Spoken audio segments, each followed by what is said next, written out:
In order to remove the belt, it is necessary to loosen these three 13mm bolts. Just loosen them, it is not necessary to remove them.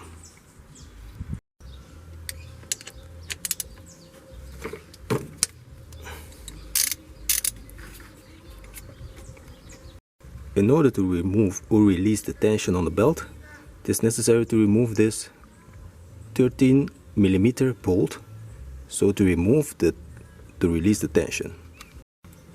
As you can see here, the tension has been removed. No more tension on the belt. And because these screws has been loosened, the belt can also move a little. So you have a bit more space to remove the belt.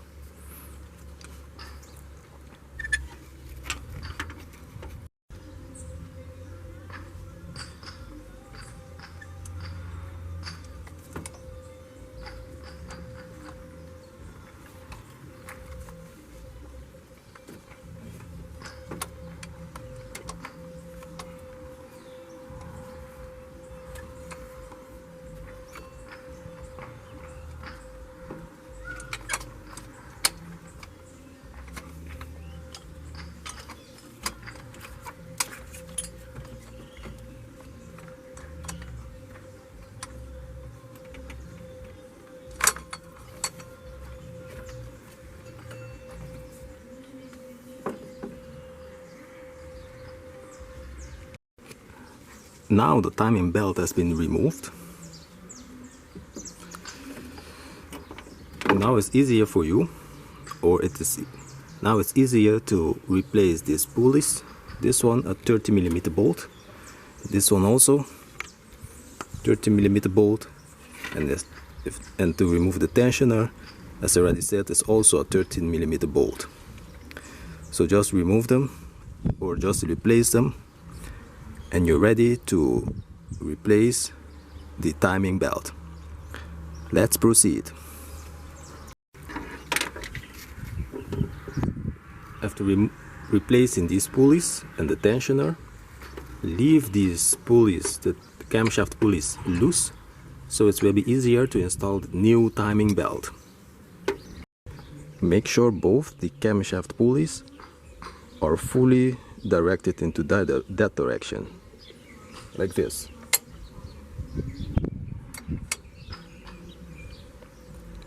Now we will be installing the timing belt.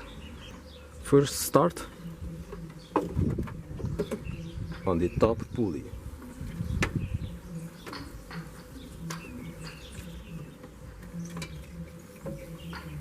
And then proceed on the crankshaft and the two shafts. Remember, make sure these pulleys are fully turned into that direction, clockwise.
The tensioner will be the last one to push the belt on.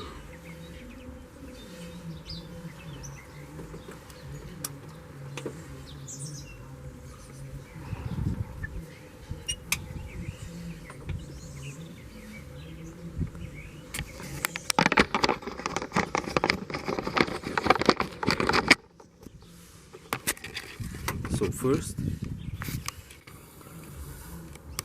push the belt underneath this top pulley Then start on the crankshaft here, go up to the second pulley here, all the way through the first camshaft or the driver camshaft. Again, make sure this is totally turned into that direction clockwise. Then proceed with this second or the passenger camshaft, the right one. And then the last step will be to push it on top of this tensioner here. After everything is done, you can tighten the tensioner here. When tensioning the tensioner, use a hex bolt or bit to tension it. The tensioner should be aligned with this one here. As you can see, when you turn it, it's aligned with this indication here. If that's the case, you can tension or tie the tensioner. After tensioning that, you can tighten these bolts here and also on the other side. And after that, you are ready. You have installed the new timing belt with pulleys and tensioner.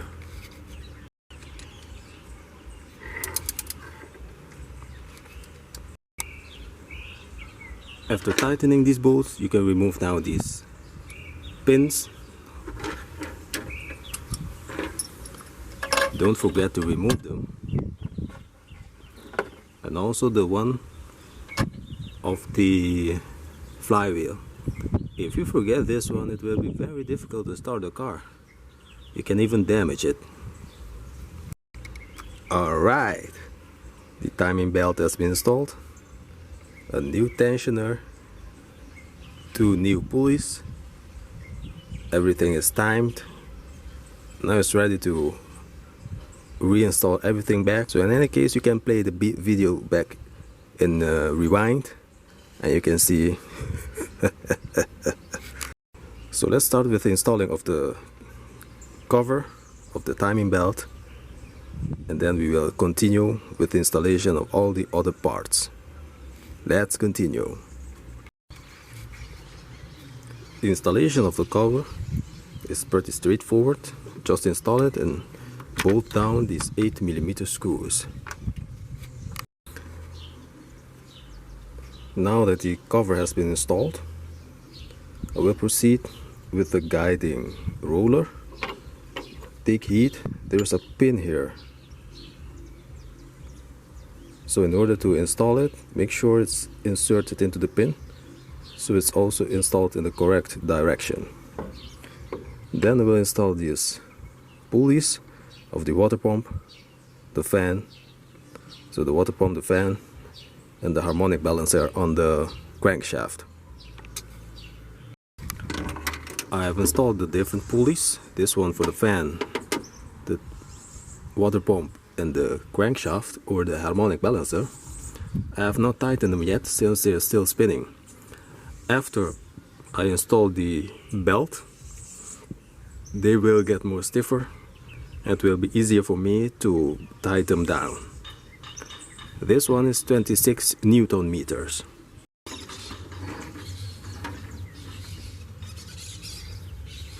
In order to install the belt, first start with the harmonic balancer. Below it, you go up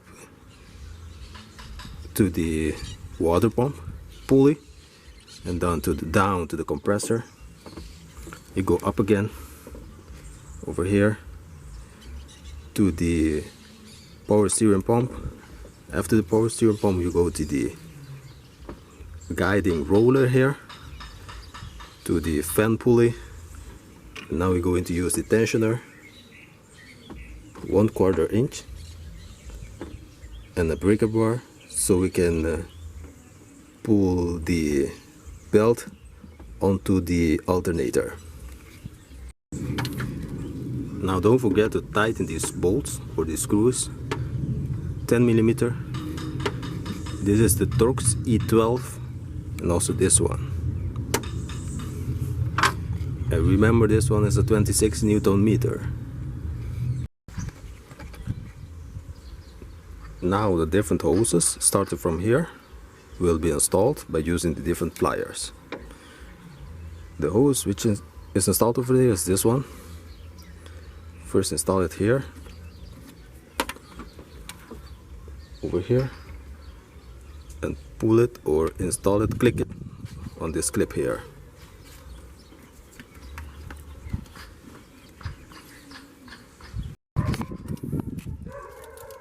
Do not forget to reinstall this connector here, over here. Make sure you hear the clicking sound. Next step will be to install this hose here with its connector over here. Okay, after installation of this one, make sure it's also pressed into the clip here. Next step will be to install this hose here. Remember that the O-ring must be installed in here. Make sure it's in there. If it's a pain to install, this is maybe due to the dry O-ring. Just put some lubricating oil on it, it will be easier to install. This one has been installed. Do not forget to install also this part here. It's also for the coolant. Now the next step will be to install this intake box over here. And do not forget to install the clip here, the metal clip, to make sure it doesn't move. This one for the connector. Make sure again to hear the clicking sound. And the installation of the hose, which is a 7mm. The last step will be to install the fan. Remember, the fan is installed, in this case, counterclockwise. And the last step will be to install the intake duct from here down to here. This is the connector for the fan.